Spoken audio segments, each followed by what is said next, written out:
নতুন voter list তালিকায় কি আপনার নাম উঠেছে নাকি বাদ গেল, সেটা কি আপনি চেক করে দেখেছেন?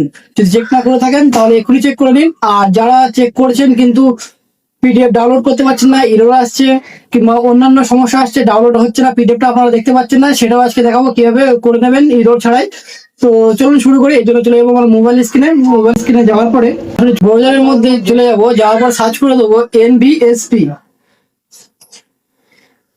প্রথম যে ওয়েবসাইটটা চলে আসবে সেই ওয়েবসাইটে ক্লিক করে দেব।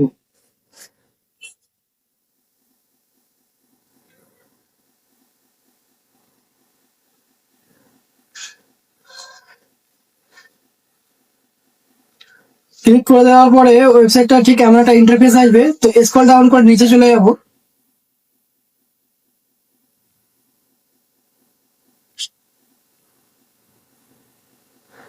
এরপর ডাউনলোড ইলেকট্রাল রোল এই অপশনটায় আমরা ক্লিক করে দেব।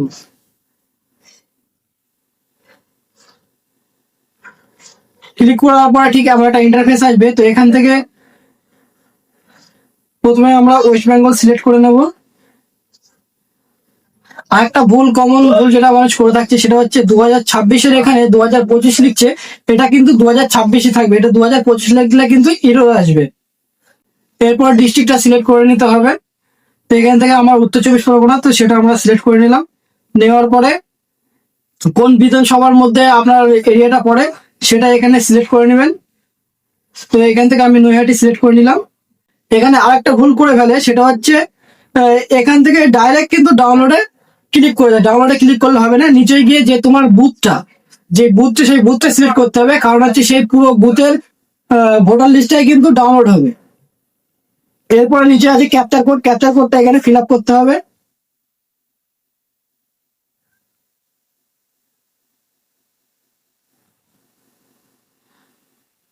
তো ক্যাপচার কোডটা এখানে আমি দিয়ে দিলাম।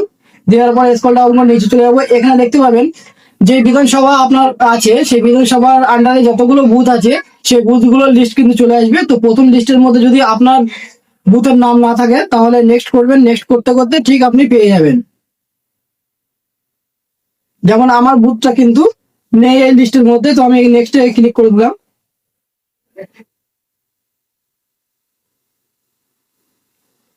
তো আমি গিয়ে 4 নম্বর পেজে গিয়ে কিন্তু আমার বুথ নাম্বারটা পেলাম। তো সেটা আমরা সিলেক্ট করে দেবো। দেওয়ার পরে আবার একটু উপরে চলে আসবো।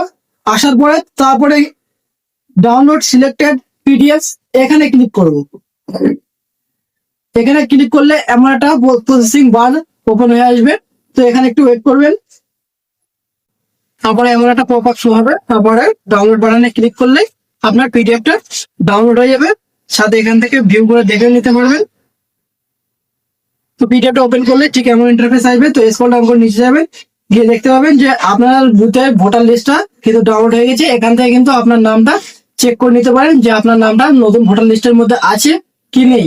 আর যাদের পিডিএফটা ডাউনলোড করতে প্রবলেম হচ্ছে, যারা বারবার ট্রাই করছেন কিন্তু হচ্ছে না, তারা কি করবেন, যখন এই ওয়েবসাইটের হোম পেজটাই আসবেন, হোম পেজ আসার পরে উপর দিকে দেখতে পাবেন log in and sign up.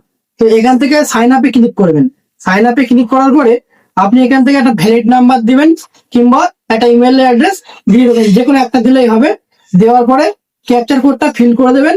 দেওয়ার পরে কন্টিনিউতে ক্লিক করবেন। কন্টিনিউতে ক্লিক করার পরে একটা ওটিপি আসবে, ওটিপিটা সাবমিট করে দেবেন। দেওয়ার পরে আবার লগ ইনে ক্লিক করবেন। করার পরে যে নাম্বারটা দিয়ে আপনি সাইন আপ করলেন সেই নাম্বারটা দেবেন। দেওয়ার পরে ক্যাপচার কোডটা দেবেন, দিয়ে রিকোয়েস্ট ওটিপিতে ক্লিক করবেন। ক্লিক করার পরে আপনার ইমেল আইডি কিংবা ফোন নাম্বার যেটা আপনি দেবেন সেটাই কিন্তু একটা ওটিপি আসবে, সেই ওটিপিটা দিয়ে দেবেন। দেওয়ার পরে লগ ইন হয়ে যাবে। তারপরে সেম প্রসেস যেভাবে দেখিয়ে দিলাম সেইভাবে আপনারা সিলেক্ট করে নেবেন আপনার ডিস্ট্রিক্ট, আপনার বুথ নাম্বার, আপনার বিধানসভা সিলেক্ট করে নেওয়ার পরে ডাউনলোড করবেন। একবারে কিন্তু ডাউনলোড হয়ে যাবে। তো এই ছিল ভিডিওটা। ভিডিওটা ভালো লাগলে অবশ্যই লাইক কমেন্ট করবেন এবং শেয়ার করে অন্যদের জানার সুযোগ করে দেবেন।